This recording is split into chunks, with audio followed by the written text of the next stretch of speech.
The games that cost everything. The fluorescent lights in the subway station flickered like dying stars, casting harsh shadows across the grimy tiles. I was late for another job interview, my third this week, and the rejection emails were piling up in my inbox like digital tombstones. At 28, I should have had my life together, but instead I was drowning in student debt, behind on rent, and subsisting on instant ramen and false hope. That's when I saw him. He stood near the platform edge, immaculate in his charcoal suit despite the underground chaos. His hair was perfectly styled, his shoes polished to a mirror shine, and he carried himself with the confidence of someone who had never worried about money. When our eyes met, he smiled, not the predatory grin I'd expected from a stranger in a subway, but something almost paternal. "Excuse me," he said, approaching with measured steps. His voice was smooth, cultured. "You look like someone who appreciates a good challenge." I glanced around, wondering if this was some elaborate scam. "Sorry, I'm not interested in whatever you're selling." He laughed, a rich sound that somehow made the subway station feel less oppressive. "I'm not selling anything. I'm offering an opportunity." He reached into his jacket and pulled out a small wooden box, intricate patterns carved into its surface. "A simple game. Win, and you receive something valuable. Lose, and you walk away with nothing but a good story." Something in his tone made me pause. Maybe it was desperation, or maybe it was the way he looked at me like I was worth something. "What kind of game?" "An old one. From Korea. Called dakji." He opened the box, revealing 2 folded paper tiles, one red, one blue. "The rules are simple. We take turns trying to flip each other's tile. First to succeed wins." I should have walked away. Every rational part of my brain screamed warnings about strangers with games and 2 white smiles. But the notice from my landlord crinkled in my pocket, and my bank account had been negative for 3 days. "What's the catch?" "No catch. Just a game between strangers." He set his blue tile on the ground, then handed me the red one. The paper felt expensive, heavier than it looked. "You may go first." I knelt on the dirty platform, feeling foolish. Commuters rushed past us, their faces buried in phones, oblivious to what felt like a moment balanced on a knife's edge. I threw my tile at his, watching it bounce harmlessly off the side. "Good form," he said, retrieving my tile. "My turn." He crouched with the fluid grace of someone half his age, studied the angles for a moment, then flicked his wrist. His tile struck mine with a sharp snap, sending it spinning through the air to land face down on the concrete. "Unlucky," he said, but his eyes gleamed with satisfaction. "Again?" Pride mixed with desperation in my chest. "Yeah. Again." We played 7 more rounds. I lost the first 6, my tile refusing to cooperate despite increasingly creative throws. The man's technique was flawless, economical, precise, devastating. But on the 8th game, something clicked. Maybe it was the angle of the light, or the way the wind from an approaching train shifted the air currents. My tile sailed through the air like a red butterfly and struck his perfectly, sending it tumbling in a graceful arc. I stared at the overturned blue tile, hardly believing it. "Excellent." The man clapped, genuine delight in his voice. "You have potential." He reached into his jacket again, this time producing a business card. It was blank except for a phone number printed in elegant script. "Call this number if you're interested in more challenging games. The rewards are substantial." "What kind of rewards?" But he was already walking away, disappearing into the crowd with the fluid ease of smoke. I stood there holding the card, feeling its weight, heavier than paper should be, like it was made of condensed possibility. I called the number that night from my studio apartment, surrounded by overdue bills and the smell of mold from the broken air conditioner. A woman answered on the first ring, her voice crisp and professional. "Congratulations on your victory today," she said before I could speak. "Are you interested in participating in additional games?" "Yes. Maybe. What kind of games?" "Traditional games. Simple rules, significant rewards. The winner of our current competition will receive $31.4 million. The number hit me like a physical blow. 31 million. Enough to pay off my debts, buy a house, never worry about money again. Enough to finally live instead of just surviving. "Where do I sign up?" She gave me an address in an industrial district I'd never heard of, told me to come alone, and hung up. I spent the rest of the night pacing my apartment, alternating between excitement and terror. This was insane. People didn't just give away millions of dollars for playing games. But then again, people didn't usually approach strangers in subways with mysterious challenges either. The address led to a parking garage beneath a seemingly abandoned warehouse. A black van waited in the shadows, its windows tinted so dark they looked like obsidian. The side door slid open as I approached, revealing two figures in pink tracksuits, their faces hidden behind masks, simple white shapes with geometric symbols. A circle, a triangle, a square. Player 276, the one with the circle mask said, his voice muffled. "Please enter." I hesitated at the threshold. This was my last chance to run, to pretend none of this had happened, to go back to my life of quiet desperation. Instead, I climbed into the van. The interior was luxurious, leather seats, soft lighting, classical music playing from hidden speakers. They offered me a bottle of water, which I accepted gratefully. I took a sip, and the world began to blur at the edges. "The sedative is harmless," the triangle-masked figure said as darkness crept in from the corners of my vision. "You'll wake up refreshed and ready to play." I wanted to protest, to demand answers, but my tongue felt thick and useless. The last thing I remembered was the gentle vibration of the van's engine and the distant sound of Pachelbel's cannon.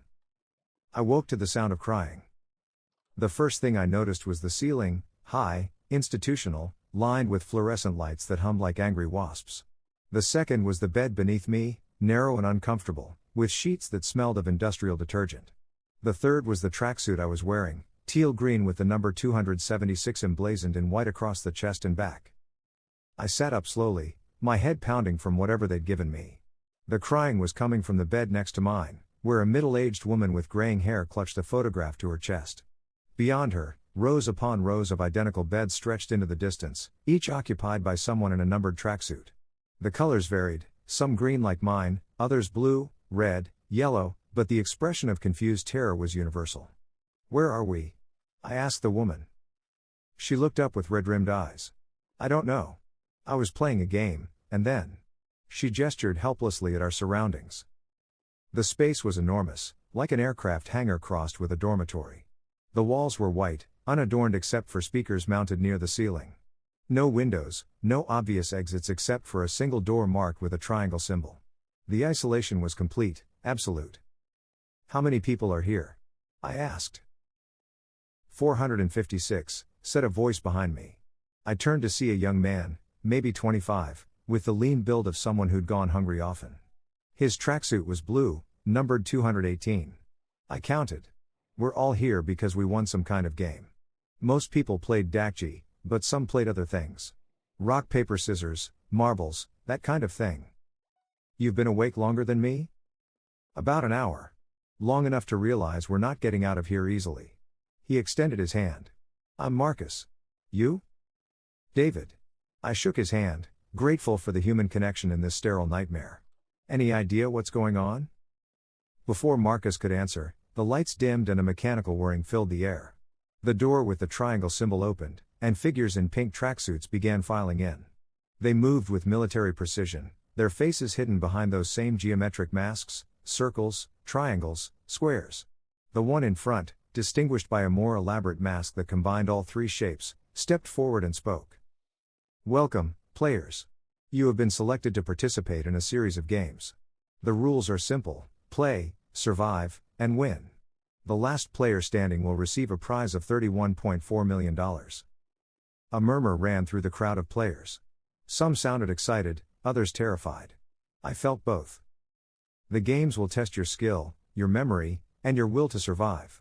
Those who fail will be eliminated. There is no leaving until the games are complete. There is no second place. There is only victory or elimination." The masked figure raised his hand, and the other pink-suited guards moved to the edges of the room. "Your first game will begin in 1 hour. Use this time to prepare yourselves. Good luck." They filed out as precisely as they'd entered, leaving us alone with our fear and the weight of $31 million. The first game was red light, green light. They led us into an enormous room painted to look like a playground, complete with artificial grass and a painted blue sky on the ceiling. At the far end stood a massive doll, easily 10 feet tall, with pigtails and a checkered dress that belonged in a child's nightmare. Its eyes were black holes, its smile too wide, too knowing. "The rules are simple," announced the figure with the combined mask, who we'd started calling the front man. "When the doll says green light, you move toward the finish line. When it says red light, you stop. Anyone caught moving during red light will be eliminated.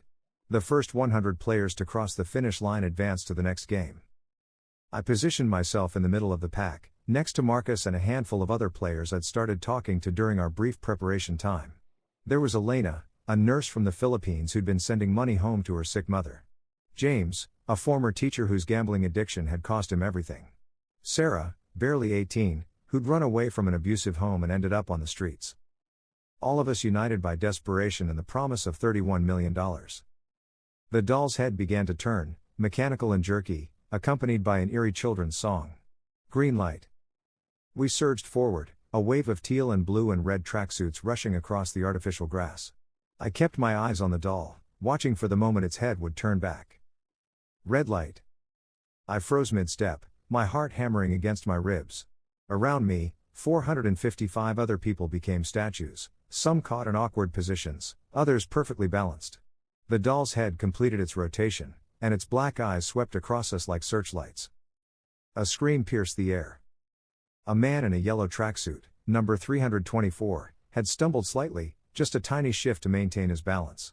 The doll's eyes locked onto him, and I heard a sound like a camera shutter. Then blood. The man's body jerked backward as if struck by an invisible fist, a red hole appearing in his chest. He collapsed to the artificial grass, his tracksuit darkening with spreading crimson. More screams erupted from the crowd, and several people turned to run. The doll's eyes tracked them, and more camera shutters clicked. More bodies fell. Green light. Terror propelled me forward. This wasn't a game, it was an execution dressed up as child's play. Around me, people ran with the desperation of the hunted, some crying, others praying, all of us united in the sudden understanding that we were expendable. Red light. I stopped so abruptly I nearly fell forward. The silence was deafening, broken only by the sound of sobbing and the mechanical whir of the doll's head turning. I counted 7 bodies on the ground, their numbers no longer relevant, their dreams of $31 million reduced to spreading pools of blood. It took 6 rounds to reach the finish line. By the time I crossed, clutching Marcus's hand and dragging Elena behind me, 43 people had been eliminated. 43 lives ended because they'd believed in the promise of easy money. But I'd made it. We'd made it. The remaining 413 players were herded back to the dormitory, where we spent the night in shocked silence. Some people wept. Others stared at the ceiling with hollow eyes. A few tried to organize escape attempts, but the pink-suited guards were always watching, always listening. I couldn't sleep. Every time I closed my eyes, I saw the doll's face, heard the camera shutters, smelled the artificial grass mixed with real blood. Marcus lay in the bed next to mine, his breathing shallow and quick. On my other side, Elena whispered prayers in Tagalog, her rosary beads clicking softly in the darkness. The second game was honeycomb. They gave us each a tin box and a needle, then led us to a room filled with small tables. On each table was a round cookie made of honeycomb candy, impressed with a simple shape, a star, a circle, a triangle, an umbrella. Using only the needle provided, the front man announced, "You must extract the shape from the honeycomb without breaking it. You have 10 minutes. Those who fail will be eliminated." I stared at my cookie, its surface golden and delicate, the triangle shape pressed into its center like a fossil in amber. Around me, 412 other people began the most important craft project of their lives. The key was patience. Too much pressure and the honeycomb would shatter. Too little and you'd never finish in time. I worked the needle around the triangle's edges, my hand steady despite the terror coursing through my veins. Flakes of candy fell away like golden snow, slowly revealing the shape beneath. 5 minutes in, a woman 3 tables over screamed in frustration as her star broke in half. She threw the pieces down and tried to run for the door, but the pink-suited guards were waiting. They dragged her out, her screams echoing in the sudden silence. 7 minutes. My triangle was almost free, connected to the cookie by the thinnest possible margin. Beside me, Marcus was working on a circle, his tongue poking out in concentration. Elena had drawn an umbrella, one of the hardest shapes, but her surgeon's hands were steady and sure. 8 minutes. More people were failing, their shapes cracking under pressure or time. The guards dragged them away one by one, their pleas falling on deaf ears. 9 minutes. My triangle came free with a soft crack, perfect and intact. I held it up with shaking hands, hardly believing I'd succeeded. Around me, others were finishing too, circles and stars and umbrellas held aloft like tiny trophies. When time was called, 241 players remained. The third game was tug of war. They divided us into teams of 10, seemingly at random. I found myself grouped with Marcus, Elena, and 7 strangers, an old man who claimed to be a former boxer, a young woman who spoke only Korean, a middle-aged businessman who'd lost everything in a Ponzi scheme, and 4 others whose stories I'd never have time to learn. The arena was a platform suspended over a deep pit, with a chalk line drawn across the center. 2 teams at a time would face off, pulling on opposite ends of a thick rope. The losing team would fall to their deaths. The key is technique, the old boxer told us as we watched the first match. His name was Frank, and his hands were scarred from decades of fighting. It's not about strength, it's about timing, leverage, working together. We watched team after team fall into the pit, their screams cut short by the impact far below. Some teams tried to play it safe, pulling steadily. Others attempted sudden, violent jerks. None of it seemed to matter. The stronger team usually won, but not always. Sometimes it came down to luck, or a moment of perfect coordination, or simple endurance. Our turn came on the platform's 7th match.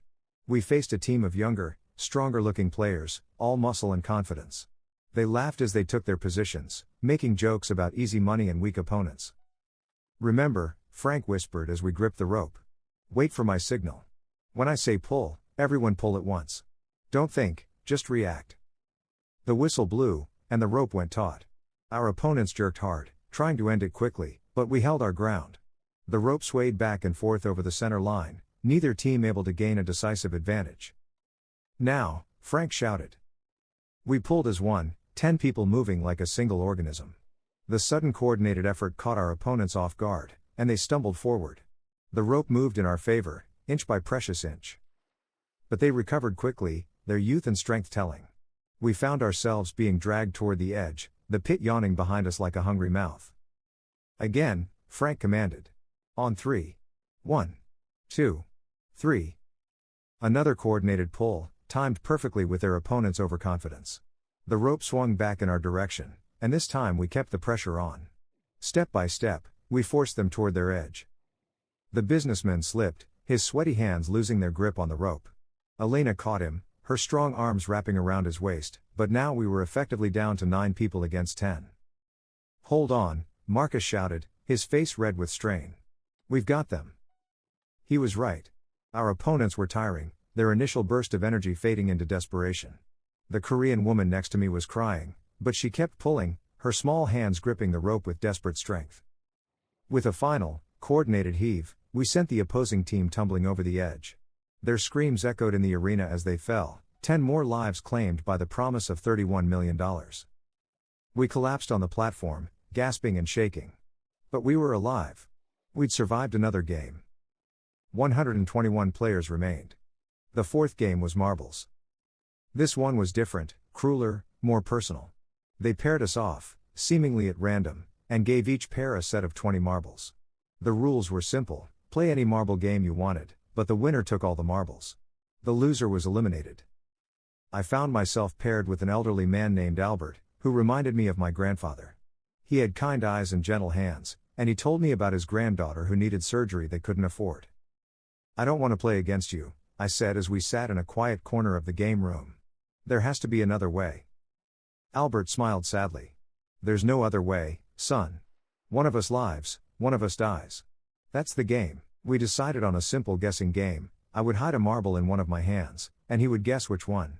If he was right, he got the marble. If he was wrong, I kept it. For the first few rounds, we played honestly. I hid the marble randomly, and Albert guessed with the statistical probability of someone who understood odds. But as his pile of marbles dwindled, I began to cheat. I hid the marble in my left hand but made subtle gestures toward my right. I watched his eyes and adjusted my strategy accordingly. When he had only 3 marbles left, I felt sick with guilt, but I kept playing. "You're cheating," he said quietly when he was down to his last marble. I froze, caught between honesty and survival. "I'm sorry." "It's okay, son. I understand." He placed his final marble in my palm. "I'm old. I've lived my life. You're young, you have a chance to do something good with that money." "Albert, I can't." "Yes, you can." He stood up slowly, his joints creaking. "Promise me you'll help someone with it. Don't let it be just about you." I nodded, tears streaming down my face. "I promise." The pink-suited guards came for him a few minutes later. He went quietly, with dignity, leaving me alone with 20 marbles and a promise I swore I'd keep. 61 players remained. The fifth game was Glass Bridge. The arena was a narrow bridge made of glass panels, suspended high above the ground. Each panel was made of either tempered glass, which could support a person's weight, or regular glass, which would shatter on impact. The panels looked identical, but only one was safe. We had to cross the bridge one by one, in the order of our player numbers. I was 276, which put me near the back of the line, an advantage, since I could watch others test the panels ahead of me. The first player, number 001, stepped onto the bridge with visible terror. He chose the left panel for his first step. It held. He chose the right panel for his second step. It shattered, and he fell screaming into the darkness below. Player 002 learned from his mistake, choosing the left panel for her second step. It held. She made it 3 more steps before choosing wrong and falling to her death. One by one, they crossed or died, each player adding to our collective knowledge of the safe path. By the time it was my turn, a clear route had emerged, marked by the bodies of those who'd guessed wrong. I walked across the glass bridge on legs that felt like water, stepping only on the panels I'd seen others survive. Each footstep sounded like thunder in the silent arena. Each breath felt like it might be my last. But I made it across. 18 of us made it across. 18 people remained for the final game. The sixth and final game was Squid Game. The arena was a giant playground, painted with the traditional squid-shaped court of the Korean children's game. The rules were simple but brutal. One player would be the attacker, trying to reach the home area at the squid's head. The other player would be the defender, trying to stop them. Physical contact was not only allowed but expected. But there was a twist. The final game wouldn't be played between all 18 remaining players. Instead, we would face off in a series of elimination matches until only 2 remained. Then those 2 would play for the $31 million. I made it through the first round by fighting a woman who was already weakened by malnutrition and exhaustion. I hated myself for it, but I pushed her out of bounds and advanced to the next round. The second round was against Marcus, my friend from the first day. We stood facing each other on the painted squid, both of us crying. "I'm sorry," I whispered. "Me too," he replied. We fought like animals, rolling in the dirt, clawing and punching and kicking. I was stronger, but he was faster. The match went on for what felt like hours, both of us bloodied and exhausted. In the end, I won by accident. Marcus slipped on a patch of blood and fell backward, his head striking the concrete with a sickening crack. He looked up at me with glazing eyes and smiled. "Use it well," he whispered, and then he was gone. I advanced to the final round to face Elena, the nurse who'd become like a sister to me.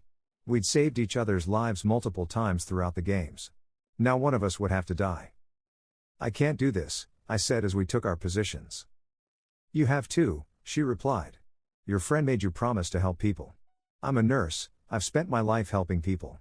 Whoever wins, will honor that promise." The final match of Squid Game was the longest, most brutal fight of my life. Elena was smaller than me, but she was trained in anatomy, knew exactly where to hit to cause maximum damage.